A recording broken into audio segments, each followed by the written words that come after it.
Olá pessoal, professor Paulo Alexandre, estamos aqui para o segundo vídeo da aula 2, disciplina Matemática Elementar e Discreta. Bom, já falamos algumas coisas aqui da aula no vídeo 1, então assista lá, tá? Falamos sobre produto cartesiano, a definição de produto cartesiano, falamos exemplos também, falamos da definição de relação, falamos exemplos também, falamos sobre a definição de função, domínio, mais isso aqui tudo foi falado no primeiro vídeo, tá? Chegamos até aqui, vamos falar então do gráfico de uma função, tá? Então, ó, pessoal, nós sabemos que uma função, né, parte de um conjunto chamado aqui domínio e vai para o contradomínio, e a cada elemento aqui do D tem que relacionar um único elemento aqui do contradomínio. Então, para você saber isso, é só fazer linhas paralelas ao eixo Y, e essas linhas só podem cortar a sua função, o seu desenho, uma única vez, tá bom? Então, esse aqui é o exemplo de uma função. É função, né? Só corta uma vez. E o próximo desenho aqui não é função, porque você vai ver que corta duas vezes aqui. Então, nesse caso aqui, não temos função. É como se cada elemento de x aqui, ó, esse x aqui, por exemplo, vamos supor aqui que seja 3, tenha dois y relacionado a ele. Então, é como se tivesse aqui um único elemento com duas setinhas saindo aqui. Então, não vai dar conjunto aqui, né? Perdão, não vai dar função, tá bom? Então, esse gráfico aqui não é função. A gente consegue, pelo gráfico, já falar se é uma função ou não, tá bom? Pode ser o gráfico de uma equação, mas não seria o gráfico de uma função, tá bom? Outra coisa que a gente consegue falar pelos gráficos, né? O domínio da função, só olhar aqui, então a gente já sabe que o domínio está relacionado com x, tá? O primeiro conjunto aqui, a gente chama de x, que é o domínio, e o segundo conjunto y, que é o contradomínio. Essa é a linguagem mais comum, tá? Mais usual, mas a gente pode trocar também. Poderia ser qualquer letra aqui, pessoal, qualquer conjunto. A, B, C, D, tanto faz, tá bom? O que importa é o primeiro aqui, tá? É o domínio, e do lado de cá, vou colocar números, é o contradomínio, onde está a nossa imagem. Então, por exemplo, aqui, ó, de novo, nós já falamos bastante disso daqui, está definido o contradomínio, domínio e imagem. E aqui no gráfico seria o que? Você apontar aqui. Então, a função vai de 1 até 6. Essa faixa aqui é o domínio da função. Então, nessa função aqui, o domínio, né? A gente coloca assim, domínio de f, ou só d, é x pertencente aos reais, tal que o x está menor ou igual a 6, maior ou igual a 1. Fechou? Esse é o nosso domínio. O contradomínio pode ser os números reais ou os reais positivos, tá? O que importa é a imagem. E aonde nós temos o gráfico? De 1 até 8, ok? No geral, o que nós queremos é isso. Então, a imagem de f, nós colocamos assim, ó, a notação. É o conjunto x pertencente aos reais, que aqui seria o contradomínio, ou os reais positivos, depende da função, tal que, já vou arrumar, é y, tá? Menor ou igual a 8, menor ou igual, maior ou igual a 1. Deixa eu só arrumar aqui que eu coloquei x, mas na verdade é o y, né? Imagem sempre y, não se esqueçam. Ok, vamos colocar aqui y. Outra coisa que nós podemos perceber pelo gráfico, pessoal, são as raízes, que são esses pontos aqui, ó, onde a função é o desenho, tá? A curva aqui, ou a reta nesse caso, onde corta o eixo do x. Quer dizer que aqui o y vale 0. Então nós temos uma raiz aqui, outra aqui, outra aqui. Vocês já sabem disso do ensino médio lá, por exemplo, quando estudava Bhaskara, né? Teorema de Bhaskara te dá as duas raízes da função do segundo grau, tá bom? Então aqui está definido, ó, o domínio da função e o contradomínio, tá bom? Outra característica que nós precisamos das funções, pessoal, saber se essa função é injetora. Para a função ser injetora, de cada elemento aqui sai uma única seta, e aqui também só chega uma seta em cada elemento. Nós falamos que é uma relação 1 a 1, tá, pessoal? 1 a 1. Só chega uma seta lá de cá. Mas a função pode ser sobrejetora ou sobrejetiva. Você vai olhar agora para o contradomínio. O contradomínio tem que ser igual à imagem, ou seja, não pode sobrar elementos aqui, ó, no contradomínio sem relação, tá bom? Sem a setinha, ok? Observe que essa função aqui não é injetiva, porque no C chegou duas setas, não tem problema, tem duas relações sem problema algum. E agora ela pode ser os dois ao mesmo tempo, pode ser injetora e sobrejetora ao mesmo tempo, que nós chamamos ela de bijetora ou bijetiva. São as duas condições.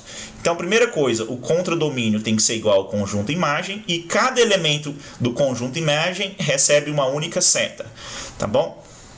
E essas funções aqui nós temos um interesse especial. Já já, quando a gente começar a falar de função inversa, a gente vai entender por quê. Por enquanto, fica essas classificações aí, tá bom? E aí, olhando o gráfico da função, nós conseguimos ver se ela é bijetora, tá? Fazendo agora retas paralelas ao eixo x, tá bom? Não mais ao y, ó, paralela ao x, tá aqui o eixo x, tá? Se cortar só uma vez, quer dizer que essa função é bijetora. Se cortar duas vezes, como é o exemplo aqui, ela não é bijetora, tá bom? De novo, nós temos um interesse nas funções bijetoras, já adiantando, né? As funções bijetoras possuem inversa, a gente pode inverter, já já a gente vai entender o que é essa inversa, tá bom? Ó, lembrando, isso aqui é para saber se é bijetora ou não é bijetora. Para saber se a função as retas eram paralela aqui ao eixo y, tá? Só corta uma vez aqui, ó, paralela ao eixo y. Já fiz esse teste, tem que ser função. Para falar se é bijetora ou não, tem que ser função, obviamente, ok? Pessoal, vamos falar agora de função composta, tá? Então, o que é função composta? Quando você tem duas funções, deixa eu adiantar um pouquinho, depois eu volto só para entender. Ó. Então, duas funções aqui, vamos iniciar pelo gráfico. A função f tem uma relação de a para b, cria uma relação de a para b.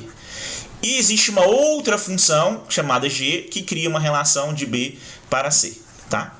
Então, às vezes, em algumas condições, é possível que nós consigamos uma relação direta. E essa relação direta aqui de A para C que nós chamamos de composta. Tá bom? É isso. Eu quero chegar de A até C sem passar por B. Ok? Então, tá aqui a definição, né? Dadas duas funções, f e g, a função composta de g com f é a função, a simbologia é essa aqui, nós pegamos a função g e dentro dela escrevemos f. Então, isso aqui é g composta com f. Eu poderia fazer também f composta com g. Cuidado que são coisas distintas, tá bom? Isso daqui também pode ser escrito assim, né? Às vezes o pessoal pronuncia gof ou g bola f, tanto faz aí a pronúncia, tá bom? Que poderia ter uma outra f bola g aplicada em x, tá? Então, olha só pra gente entender. Então, a g composta com f é daqui pra cá. Mas se eu quisesse fazer f composta com g, era só fazer daqui pra cá, tá bom? O sentido contrário. Temos um exemplo prático aqui, para ficar bem fácil. Então, a primeira função associa a cada x o dobro mais 5. Então, quando eu pego 4, chega no 13. E a segunda função subtrai 13 desse resultado. Então, vem para 10. A função composta vai pegar o 4 e vai levar direto aqui para o 10, tá, pessoal? É isso, ó. A gente não quer passar pelo conjunto. Vamos dar nome aqui aos conjuntos para ficar fácil. A, B e C. Então, a composta não passa pelo B. Tá? É cortar o caminho, digamos assim. Você quer um atalho aí para andar mais rápido um pouco nas contas, ok? E aí a gente vai ver as condições que a gente consegue fazer isso. Vamos fazer alguns exemplos, tá? Lá na seção de exercícios. Agora sim a função inversa. Lembra que eu falei agorinha, né? Então, dado uma função f de A em B, então a função f vai de A para B. Vamos fazer aqui só um exemplo aqui. F vem nesse sentido, tá bom? Pega um elementozinho aqui, genérico, x, e leva no elemento genérico y aqui. Chama-se função inversa de f, indicado por f elevado a menos 1, o símbolo é esse. Tá bom? A função de b em a, então volta, ó, f inversa volta para cá. Tá? Essa aqui é a função f inversa. Ó. De b em a, que associa a cada y de b o elemento x de a. Tá bom? Então, por isso que nós falamos agora que para acontecer isso, a função tem que ser bijetora. Voltamos aqui rapidinho lá nos exemplos das bijetoras. Ó. Então, por que? Deixa eu limpar esse slide aqui, só para a gente ver aqui. Ó. Por que que essa função que não daria certo para inverter? Porque esse elemento está sem. Ele vai ser o domínio agora e não pode ficar sem. Então, não consigo inverter. Esse aqui não consigo porque tem duas setas. Quebra a definição, só pode ter uma. E esse aqui eu consigo, ó. Tá? Para cada elemento aqui que era do contradomínio da imagem, vai virar elemento do domínio. Então, a inversa vem daqui para cá. Por isso que ela tem que ser bijetora. Tá bom? Simples assim.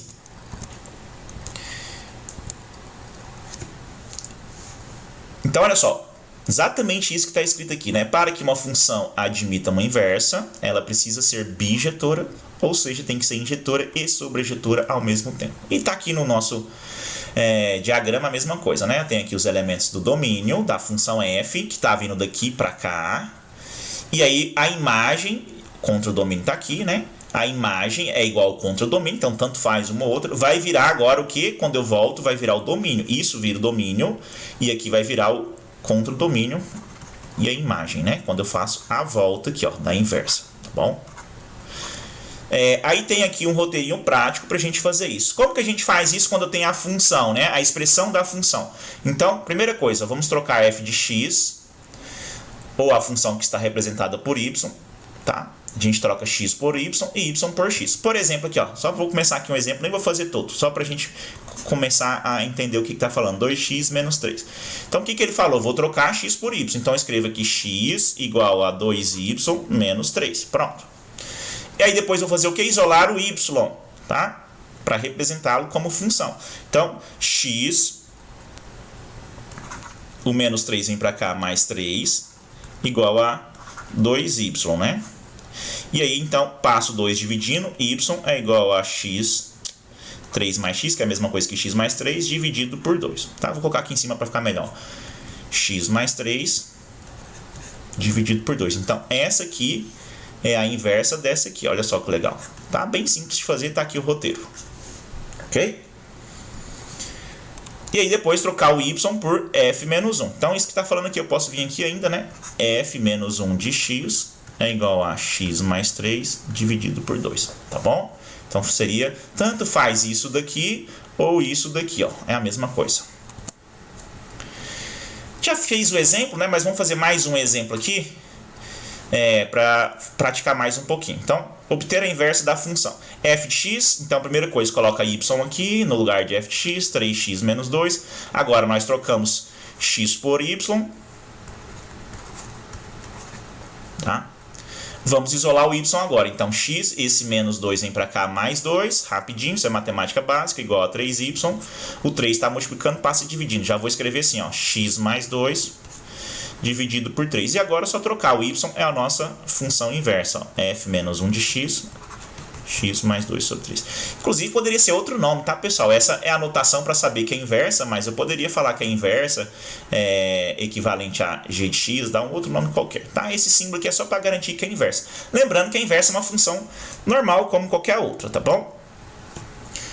Para terminar a aula aqui, esse segundo vídeo, né? Segunda parte da aula, vamos fazer um exemplo aqui para a gente estudar a relação entre uma função e a sua inversa.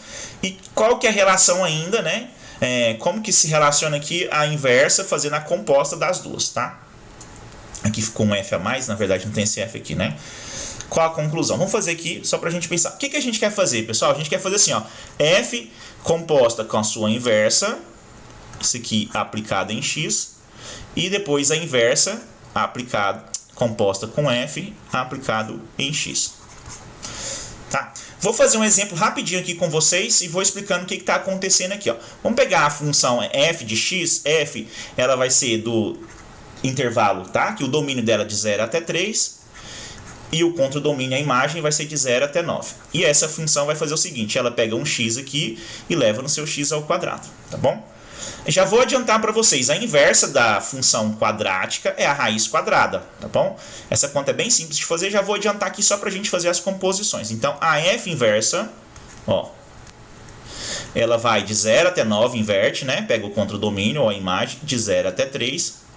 E ela pega um valor x aqui e leva na sua raiz quadrada, tá bom? Simples de ver isso aqui. Vamos fazer um exemplinho aqui, ó. Se eu pegar f, tem que estar aqui dentro, né? Por exemplo, f de 2, 2 ao quadrado, 4. Se eu pegar f inversa aqui, ó, de 4, raiz quadrada de 4 igual a 2. Volta aqui, ó, né? Então a gente está fazendo isso aqui, ó. Tá pegando aqui, vamos chamar de A e de B. Pegando 2, levando no 4.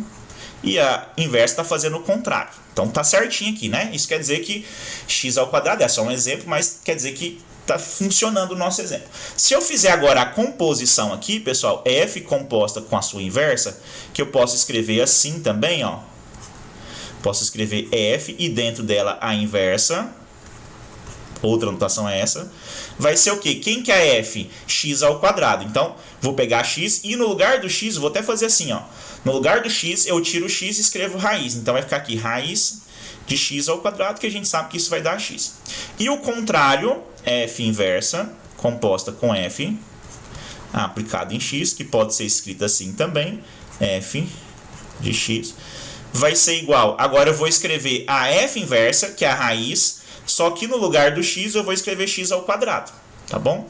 Que também a gente sabe, vai cancelar aqui e vai dar x. Então, olha só, dica para vocês, né? Quando eu componho as funções com as suas inversas, eu tenho a função identidade, que nós chamamos, tá? Função identidade. Isso quer dizer que eu sempre vou voltar no elemento que eu apliquei, tá bom?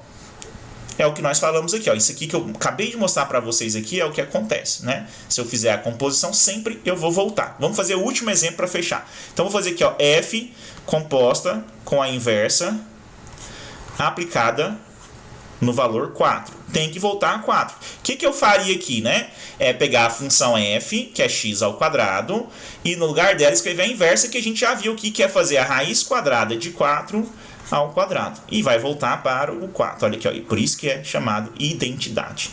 Bom, pessoal, aí tem os exercícios, vai ficar para a próxima aula. Então, até a próxima aula.